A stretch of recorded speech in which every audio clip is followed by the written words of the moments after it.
2001 was not just the year of 9/11. On the other side of the globe, in the small Himalayan kingdom of Nepal, another tragedy shook the world. June 1st, 2001 was a turning point for the Nepalese monarchy. 8 members of the royal family were killed. The king, the queen, their children, siblings. A 9th member also lost his life.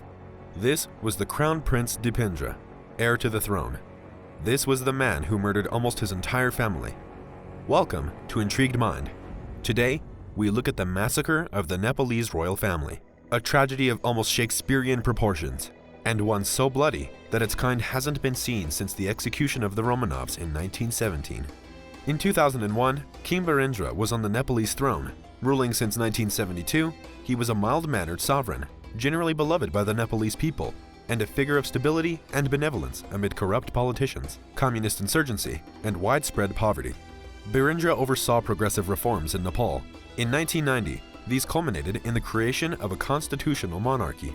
By tradition, the Shah dynasty ruled as an absolute monarchy. This had origins in the mid-18th century, and while the tradition had given way to greater ministerial powers in the 19th and 20th centuries, absolute rule had been restored in the early 1960s under Dhirendra's father, Mahendra. While Dhirendra was liberalizing the country, his eldest son, the Crown Prince Dipendra, was studying at the English public school Eton College, where his father had also studied. Dipendra was popular. Nicknamed Dippy, he was bright and charismatic, liked by his teachers and peers, and always full of cheer. He rarely lost a debate, and in his cherished karate classes, never lost a fight. With his natural talents came great ambition. He had been raised for kingship, and longed for the day he would be crowned king of his country, as was his destiny. He craved power. When he heard that his father had given in to the democratic movement, pushing for constitutional reform, he had a tantrum. Startling his English roommates, he smashed a door in a fit of rage. Realizing from that moment, his future powers as king were diminished. His mother, Queen Aishwarya, was concerned for the future of the Shah dynasty.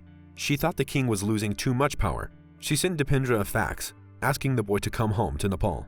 She hoped he could provide support to his father and prop up the monarchy, perhaps even taking power if matters took a turn for the worst. This, however, enraged Prince more than the constitutional developments. Dipendra accused his mother of betrayal, swearing absolute loyalty to his father and homeland. He even threatened to sever ties with his mother if she ever schemed against her husband again. For now, filial devotion trumped any desires for power, and just as Dipendra's virtuousness won the day then, he would earn the love and admiration of the Nepalese people.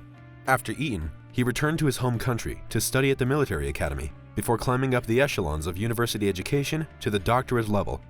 He also received military training at the famous academy of the Royal Nepalese Gurkha Army, famous for producing some of history's best and bravest military regiments. While his views on the monarchy differed from his father's, he helped modernize the palace and the royal family, embracing progressive ideas and writing on Nepali nationhood and identity. His charm and charisma brought him the undying affection of the people, who by tradition regarded him as the reincarnation of Vishnu. But the public wasn't aware of a darker side to Dipendra, a side which even to his family went relatively unnoticed. He enjoyed torturing animals. He was caught on several occasions setting cats and mice on fire and delighting in watching them burn. His family passed this off as part of being a hunter. He did hunt regularly after all in the palace grounds and had access to the entire royal armory. This was hardly unusual. It was traditional for the king and heir to carry a gun, and whenever the Nepalese army incorporated a new weapon, the royals were sent models for their own collection. Dipendra was even gifted his first gun on his 8th birthday. For the crown prince, though, his interest in guns bordered on obsession. He was usually the best shot of his class at military academy, and his sharpshooting surpassed that of the royal guards. He had a personal stash of guns in his bedroom, and not only studied and used them, but patented new designs as well. Nobody really took this seriously. The gun-loving prince would drone on for hours about his favorite topic, and never was it suspected where this passion would lead him. Any concern felt by his family was nipped in the bud by the prince's stubbornness and general resistance to authority. It wasn't worth the effort. Nobody knew that deep down, an unstable mind would one day harness this passion to commit ultimate evil. It was a Friday night, June 1st, 2001.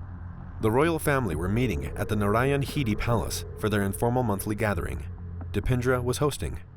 Over the previous months, a rift had developed between Dipendra and his family, particularly the queen. While in England, Dipendra had fallen for the love of his life. The girl's name was Devyani Rana. Because of her perceived inferior caste and her ancestry, which historically rivaled the Shah dynasty, she was forbidden fruit, according to Dipendra's elders. The royal family's astrologist also claimed that Devyani could never produce a male heir. Nevertheless, the prince was hell-bent on marrying her. He was madly in love and once claimed he would poison himself if Devyani ever left him. If this was the rock, the hard place was pretty hard indeed. His family told him that he would be disowned and stripped of his allowance were he to pursue his marital aims. About a year earlier, in the summer of 2000, Dipendra confronted the family. After tense discussions with his mother and other elders, and once they'd left the room, he made a stand and vowed to his siblings and cousins that he would not allow anybody to interfere with his marriage plans. Either they were with him or against him. When his younger sister Shruti stood up to try and reason with him, he slapped her hard in the face. It was as if he had made up his mind then. Returning to the party, at 8 p.m., Dipendra, scotch in hand, was mingling with his family and playing billiards. The scotch was getting to his head, and he was losing his aim and balance.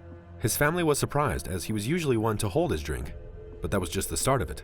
He stumbled over the couch, collapsed into it, and sparked up a hash joint. Even at the age of 29, this was a bold move. Just lighting a cigarette would have broken with tradition, and would have sent his parents flying in a fit of rage. This wasn't just a provocation, this was an act of war. When it seemed like the prince was on the verge of passing out, his brother and cousins carried him to his living quarters and lifted him into bed. Though his body was limp, his voice seemed to be completely normal. No stammer, lucid thoughts. Shortly after the men had left, Dipendra summoned his servants. They were ordered to bring him a special something he had grown fond of over the months, a cigarette laced with heroin. The servants would later return on the request of Dipendra's concerned girlfriend, Devyani, to find the prince lying on the floor. After they helped him up to the bathroom, they were ordered to leave. Meanwhile, shortly before 9 p.m., the party was still going. The king had entered the billiards room about 15 minutes earlier, having spent the first part of the party with the queen mother in an annex of the palace several rooms away. And then, the guests closest to the billiards room main door saw him. Dipendra walked in, dressed head to toe in army fatigues and armed to the teeth. Some laughed nervously, as if it was a prank. A bit old to be playing toy soldiers, no? Others stared curiously, breaking off discussions. Dipendra walked slowly toward his father, an assault rifle in one hand, a pistol in the other, like a hunter stalking his prey. Maximum concentration, eyes locked on his target. And then it happened. Dhirendra fell to the ground. The room fell quiet. Some released muffled gasps. All eyes turned to the source of the bang. And just as people closed in to see the king's bullet-laced body, Dipendra left the room. Was it an accident? Family members wondered, too stunned to process the incident. Within what felt like seconds, though, the prince returned, this time with an M16 automatic machine gun. His uncle, the king's brother Dhirendra, confronted his nephew. "That's enough now. Hand me the gun." Their eyes were locked. Dipendra raised his gun. He wasn't a child anymore. Dhirendra was shot at point blank. He flew across the room, and his punctured body hit the floor with a thump. From this moment, the killing spree had begun. The king lay on the ground in a pool of his own blood as he watched his own son mow down almost the entire royal family, one after the other. No hesitation, inhumane concentration, and not a shred of remorse. After Dipendra had slain his sister, his aunts, his uncle, and cousins, he moved over, back to his father, now between life and death, and with his boot, turned his father's blood-spattered face to check if he was alive. The whole incident lasted no longer than 2 minutes. Dipendra left the room once again. He was followed out by the queen, who in desperation wanted to bring her son to reason. Dipendra's brother, Nirajan, tried to get between the two, pleading with his mother to get away from the killer. He was shot in the back. Dipendra then turned on his mother. At this point, on the bridge between his living quarters and the billiards room, he drew his pistol, raised it to his temple, and shot himself in the head. It was only seconds later that the palace guards found the bodies strewn along the gardens. The massacre was over. The dead and wounded were whisked off to the military hospital. Some had died on the spot. Others, like King Dhirendra, died later in hospital. Dipendra, despite severe head wounds and loss of blood, was still breathing. He would remain in a coma for 2 days on life support. The morning after the incident, the nation awoke to news of the tragedy. Nepal and the world were in shock. According to royal customs and the strict letter of the constitution, the unconscious prince was declared king of Nepal, with a gaping bullet wound in his head. The king's brother, Gyanendra, who was absent at the party, was proclaimed regent. Though details of the massacre had emerged from witnesses, the regent declared that the killings had been caused by the discharge of an automatic weapon. By Nepali law, the king could not be prosecuted. That's right, though guilty of, brace yourself, regicide, patricide, matricide, and fratricide. Dipendra was untouchable. Disgusted by the blatant lie, the Nepalese people were up in arms. Protesters erupted into the streets of Kathmandu, and riots brought the city to a standstill. At 3:45 p.m. on Monday, 4th of June, Dipendra died in hospital. His uncle, Gyanendra, was proclaimed king a few hours later. Following custom of Hindu mourning, men across the country shaved their heads. Hindu priests offered ceremonial prayers and carried out centuries-old rituals to banish Dipendra's ghost from Kathmandu. Dipendra's belongings were offered to a Brahmin priest, later sent into symbolic exile on an elephant. While the transfer of power was initially smooth, the protests escalated dramatically over the course of the next few days. The masses felt lied to. What's more, after a hurried two-person official inquiry at the behest of the king concluded that the crown prince was the perpetrator, there was uproar. The masses simply could not believe that their darling prince was capable of such unthinkable crimes. Conspiracy theories, fed by Maoist insurgents who had been at war with the monarchical government since the 1990s, circulated widely. Discrepancies in the official narrative were one thing, partly a result of the clumsy inquiry and political handling of the massacre. But initial prejudice against the new king was another. Gyanendra was seen as a conniving, profiteering businessman, an image which the communists enforced, while his son, Paras, now the crown prince, was a reckless hedonist whose drunk driving had recently cost the life of a popular singer in the capital. Paras was never prosecuted. A leading conspiracy was that Gyanendra, who supported his nephew's marriage with Devyani, engineered the coup to win the throne, with the help of American and Indian special forces and capitalist imperialists. After all, none of his children or close family were killed in the attack, although they were wounded and only narrowly escaped death, and he himself wasn't present at the event. Questions like, how could the prince have aimed on target if he was drugged? Or the fact that the right-handed prince shot himself using his left hand, leveraged claims of private assassins, disguised as Dipendra.